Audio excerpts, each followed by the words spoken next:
Can the Miami Dolphins make it 2 in a row and in turn get one game out of 500?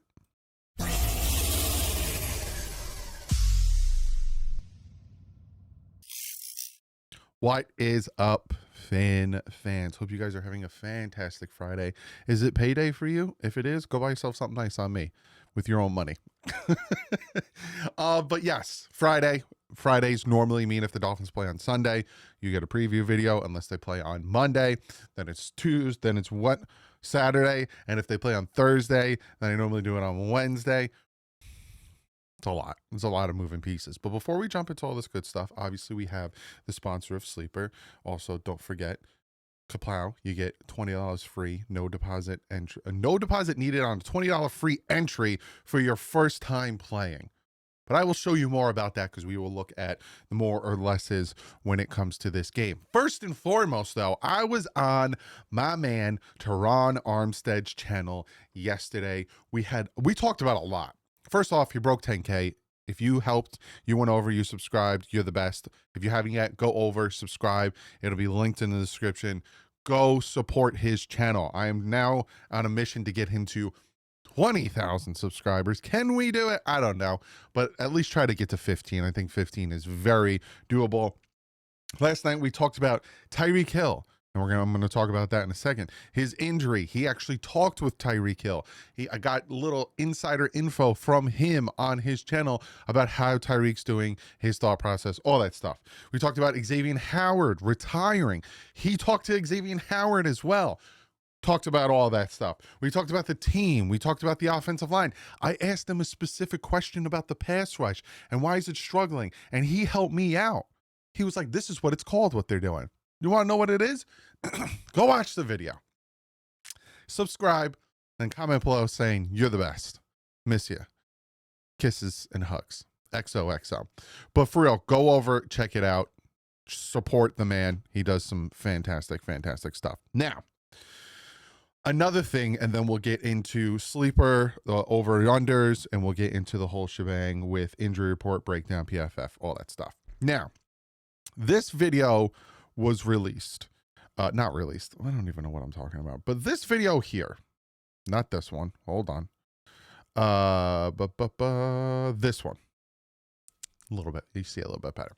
So there's this video from Monday Night Football where Tyreek Hill is carted off. And there's this whole big debate. I'm included because I think some people are crazy. It's the whole black and blue dress and it's the whole, whatever. People think he's saying yes. People think he's going, yes. I don't see it. Again, watch my mouth. Yes. They think he's doing that. I think he's going, ah. I'm going to play it. You tell me what you think he does.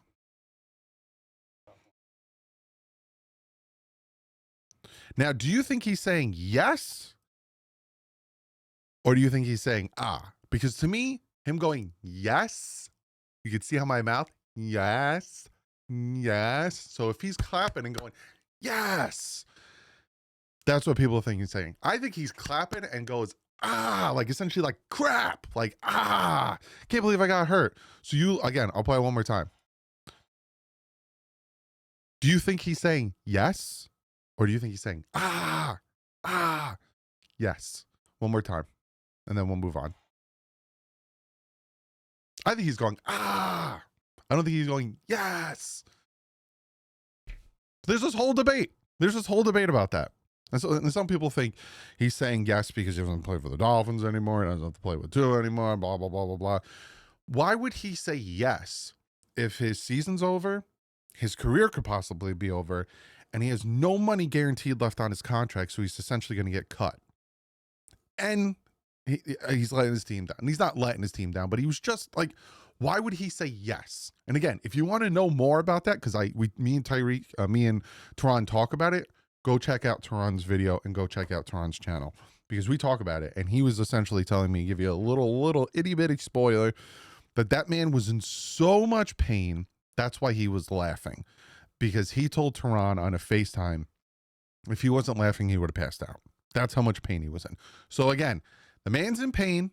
His career could possibly be over. His season's over. He has no more guaranteed money. He can't help his team anymore. And people think he's saying yes instead of ah. Comment below. Let me know what you guys think. So, real quick, shout out Sleeper. It's very easy. You come over here. You go to picks, as you can see right there. Free entry. You can click on use it. We'll go to the Miami Dolphins. Click over here. You go to NFL. Come over here. You go scroll your little thingies over. Did I pass it? I think I passed it. Right here. Boom. You get to see the over-unders. Devon Achane, anytime touchdown. I take the more on that. Jalen Waddle, anytime touchdown. I take the more on that. Darren Waller, anytime touchdown. I think they're going to really focus on him, and I will talk about that in a second. Tua Tagovailoa, 225. I would take more on that, and we'll talk about that. Malik Washington, anytime touchdown. Not necessarily. I would take the Ollie Gordon more on 20.5 rushing yards. Taj Washington, not see these anytime touchdowns I wouldn't touch, but yardage wise, yeah, I take. And then obviously you have Hubbard, anytime touchdown. We're going to talk about his injuries and everything. Bryce Young, 217. We'll get into all that with the more or less. I would actually take more on that one as well. But it's very easy to use. Like I said, go over, check it out. Use the promo code DDW. You get yourself 100% up to $100. And also you get a free $20 entry. So go check it out. So now let's jump into this. Okay. 6 minutes of me rambling, talking about a bunch of different things. Let's get into this, and we're going to talk about injury report. We're going to start here with the Carolina Panthers. Kaplow, it's big. That's what she said. But you see a lot of full practice, full practice, full practice. So for the sake of seeing my face, we're going to do that, right? And you saw Chuba Hubbard. Sounds like a bubblegum I used to chew back in the day. Dealing with a calf injury. He didn't practice for 2 straight days. Right? Their tight end, JT Sanders, he didn't practice for 2 straight days. Smith Wade, their corner, he didn't practice for 2 straight days. And their defensive tackle, Turk Wharton, he did not practice for 2 straight days. And their outside linebacker, Wanham, he was limited. If Hubbard, I took his first and last name and mushed it together. If Hubbard doesn't play, first, that hurts me in fantasy. So I obviously already went out and made a move just in case. That could bode well for the Dolphins. They are banged up at running back, tight end, corner, and defensive tackle. That can bode well for the Dolphins. 2 back-to-back days of not practicing. Again, when we find out more about today, I will post it in the community tab. So go over, check out the community tab. Oh, so far, again, knock on wood, speaking of the community tab, no copyright claims on the film breakdown. Again, it's like NFL picks and chooses. So the film breakdown is still over on the Patreon, and it's still here. But again, Patreon, I might have another video planned for you guys. And I got a ton of new ones, so I got to shout you out. Now let's look at the Miami Dolphins. Kaplow, not that bad. Again, let's just come over here and make this a little bit minimized. Oh no, what am I doing, Doug? Come on. Here we go. So your 2 did not practices are Storm Duck and Cedric Wilson Jr. We just signed Cedric Wilson Jr. And I just want to read you something real quick because this really peed me off when I saw this from Alan Poupart because it's like the ineptitude of the Miami Dolphins GM just really, really bothered me. So I want, this is from yesterday, October 1st, from Alan Poupart. He said, newsflash, old Miami Dolphins wide receiver Cedric Wilson Jr. won't practice this week. He had a minor procedure done recently and needs a little bit of time. Why on God's green earth? I get it. He knows the playbook, and that's why they brought him in. Sorry about that. That's why they brought him in. But why?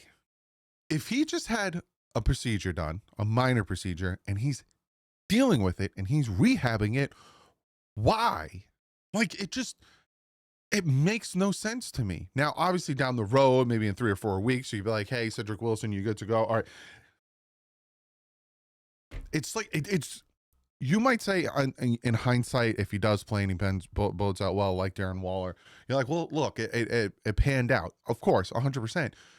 But it's just the decision-making of Chris Grier to yet again go after a guy who's now injured, was on the Saints practice squad, because he knows the playbook, and bring him in. I don't understand why he still has a job. And then you see Ethan Bonner is limited. Alec Ingold got a rest day, nothing to see there. And Darren Waller limited, but again, it's just the hip, and they're not going to overuse him. So Ethan Bonner might get some play time, but I think that's very interesting. Very interesting right there. Now we get into the breakdown. And again, shout out to my guy, Jordan, for making this fantastic breakdown. We'll start with the defense. As you can see here, total defense, the Miami Dolphins are 26th ranked. We're facing the 24th ranked offense. Now, those yardage is average per game, so it's not total like I had the week before. Passing defense, we are the 20th. We are facing the 21st passing offense.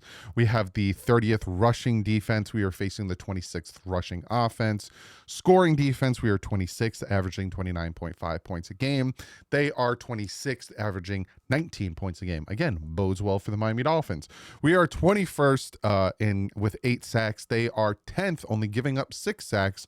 But again, they are not going to have a certain somebody named Robert Hunt. We are 31st in the NFL in allowing 51.1% of third downs converted. They are 20th, only converting 38.2%.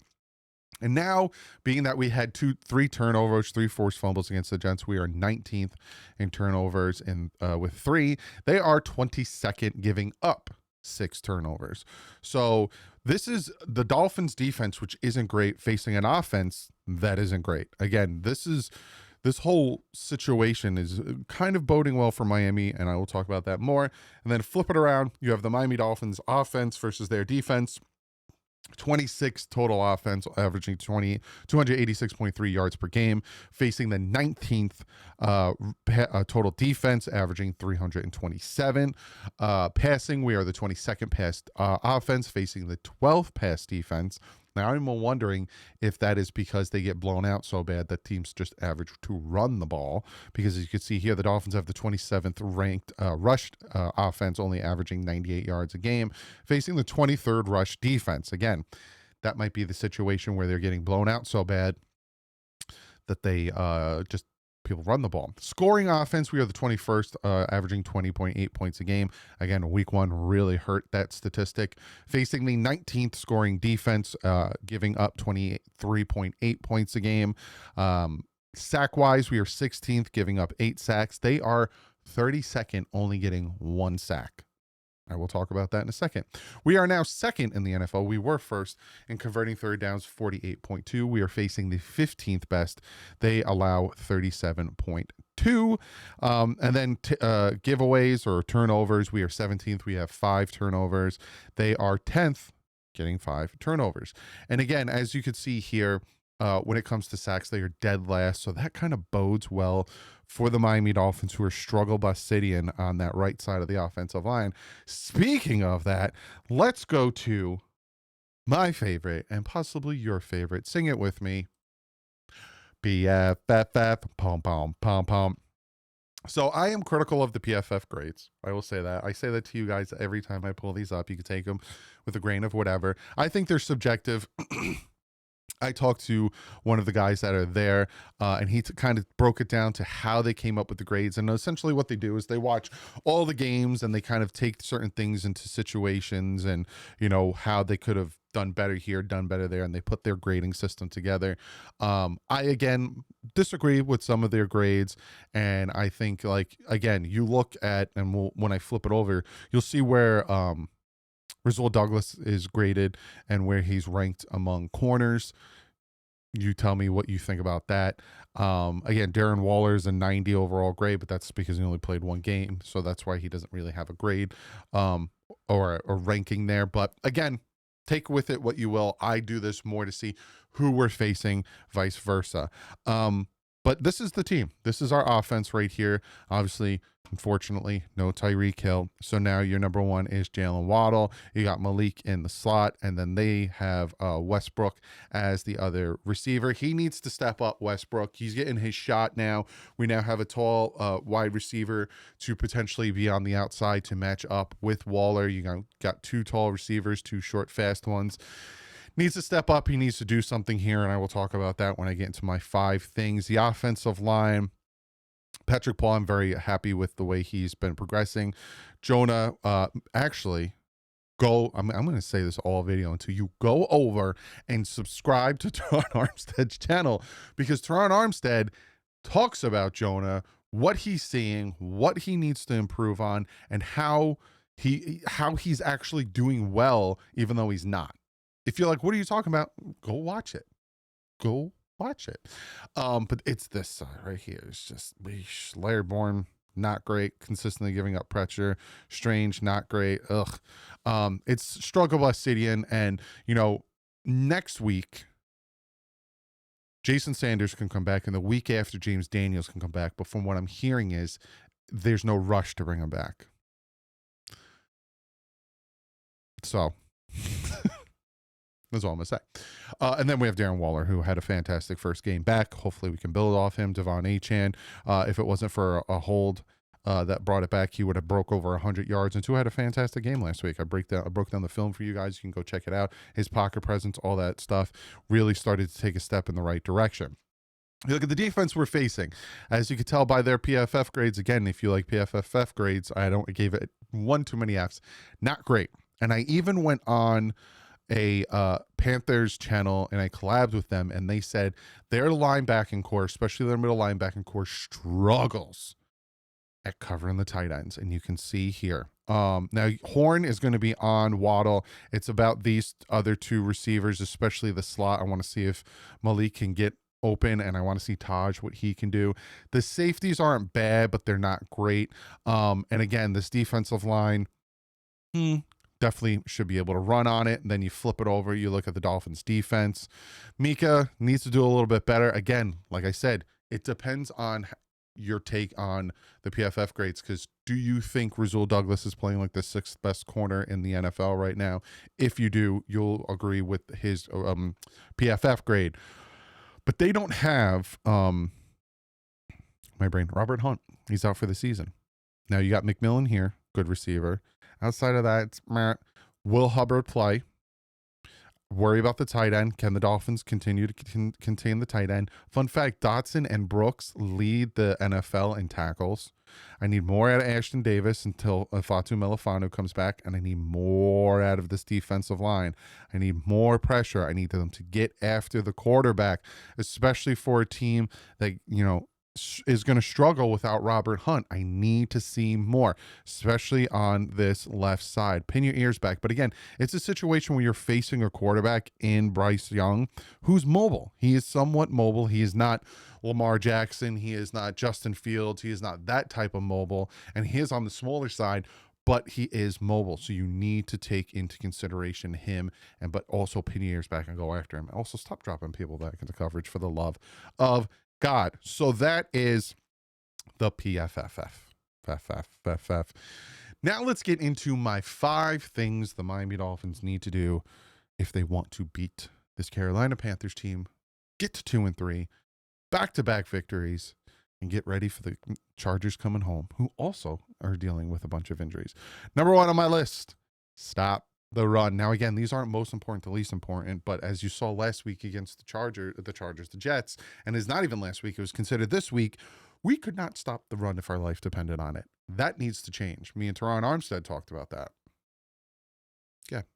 Oh, wait. Just go over, hit the subscribe button, come back, open up a new tab. If you're on your phone, you can take my image, you can pull it down, go over, subscribe to his channel, come back. Good. So we got to stop the run. They don't have Robert Hunt. We need these guys. We even talk again. I'm sounding like a broken record. We talk about Kenneth Grant over there with Teron and what he's seen from him, what he's seen from Jonah. But I need this defensive front to get pressure on their own. We can't continue to keep blitzing because it's going to take away guys from the back end that will help us. So we need to stop the run. We need to contain and make them a one-dimensional offense. Stop the run. Number 2 on my list, take advantage of coverage. Like I was just saying to you, got to go on a Carolina Panthers YouTube channel, got to do a collab with them, and they were talking about how badly they struggle covering tight ends, how badly their linebackers struggle in coverage in general. They don't have a Luke Kuechly anymore. Take advantage of that. Use the crossers. Do what you did last week with the crossers, with the play action, having either Tyreek or Waddle with a deep crossing route, having Darren Waller. Take advantage of your speed and the lack of coverage crossing the middle, because hearing that from this Carolina Panthers fan made me write it down, because I was like, hey, if you guys are struggling covering tight ends, Darren Waller's a man you don't want to struggle to cover. Take advantage of that. Number 3, run the flipping ball. How many times in the film breakdown on Wednesday, go check it out, did I show you guys how well the play action forced the Jets to bite, opening up big plays for the Dolphins? That will only get better if the Dolphins continue to run the ball and build a very good running offense. The second touchdown to Darren Waller, the entire defense bit on a play action to the left, who rolled out to his right. Darren Waller and Julian Hill were wide open for touchdowns. Didn't matter who got the ball. You had one of the first plays, play action to the right, to a rolled out to his left. They had Tyreek Hill on a deep crosser. It was about a 15-yard pass that he took it up the field for another 15, because there was no one there, because the entire defense bit on the play action. They ran that same exact play about a quarter later, this time with Jalen Waddle, and it worked like butter. That's not even a saying, because of the play action. You want these plays to work. You want the passing game to open up. You want balls to be thrown down the field. You need to run the ball. Running the ball opens up play action, which also opens up the passing game. Number 4, the next man up. I didn't mean to put 2 N's. I'm not editing it out. The next man up. Unfortunately, we do not have Tyreek Hill for the rest of the season. Again, I hope that man is okay. I hope his knee rehab goes well. His career might be over. I'm not saying it is. I'm not saying it isn't. But that knee injury is ridiculous. This is where I was just talking about Westbrook, and I'm going to talk about Taj. I'm going to talk about Malik. I'm going to talk about Jalen Waddle. I already saw little tidbits and little snippets of Jalen Waddle taking that number 1 receiver role in the Patriot game when I broke down the film, and that back-to-back penalty in the 4th quarter where it was a false start from Andrew Brewer, and then it was a delay of game in the huddle. You saw Waddle getting pissed. You saw him yelling at Brewer and then yelling at the sideline. Next man up. But we also need Westbrook to step up. We need the guy that we signed. Again, it wasn't a lucrative deal, but the guy that we signed because of his deep ability, his tall and speed. We need him to step up. We need these guys to step up with the lack of Tyreek Hill, because we all can sit here and show stats of how Tua does without Tyreek. It means nothing. Tyreek is a generational talent. Tyreek is a first ballot Hall of Famer. Him not being on the field is definitely going to hurt this team, probably going to hurt the offense. Next man up. We have fast receivers, Taj and Malik. We saw little snippets, keep using that word, in the preseason. Incorporate that into the regular season. And don't forget the Estridge. We have the speed. It's the next man up mentality. And my 5th and final thing, who's the better team? Now, and then this is just going to coincide with my prediction. You look at the Jets game. We showed we're the better team. And how is that? The Jets committed penalty after penalty after penalty, and we forced them to turn the ball over 3 times. We showed at the end of the day, we're the better team. We took advantage. We went up in a certain amount of points, forcing them to become a one-dimensional offense. Again, we forced 3 turnovers. A lot of people were like, oh, 3.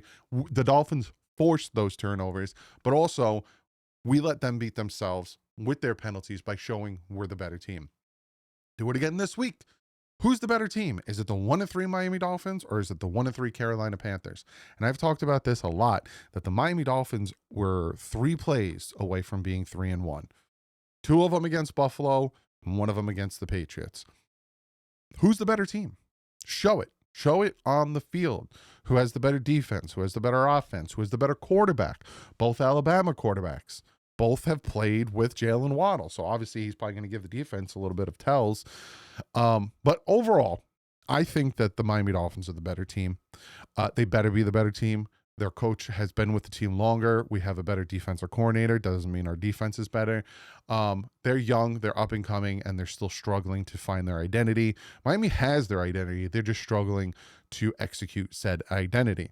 I have the Dolphins winning 27-17. I'm hoping that the defense wakes up and gets after Bryce Young, stops the run without having Robert Hunt there, and forces them to more turnovers. And we see Rasul Douglas, we saw Jones punch the ball out. It's not the secondary, it's the front, and we need them to wake up and get after. I have the Dolphins winning 27-17. What do you think? If you're a Panthers fan, what do you think? Again, I said the same thing for the Jets. We're both in the same situation. Let me know. Comment below. I will see you guys on Sunday, 1 o'clock. And yes, my dad will be here to preview the game. Not preview, live stream the game. I don't even know what I'm talking about anymore. But comment below. Let me know what you guys think. And I will see you Sunday. But like usual, stay classy. If in top.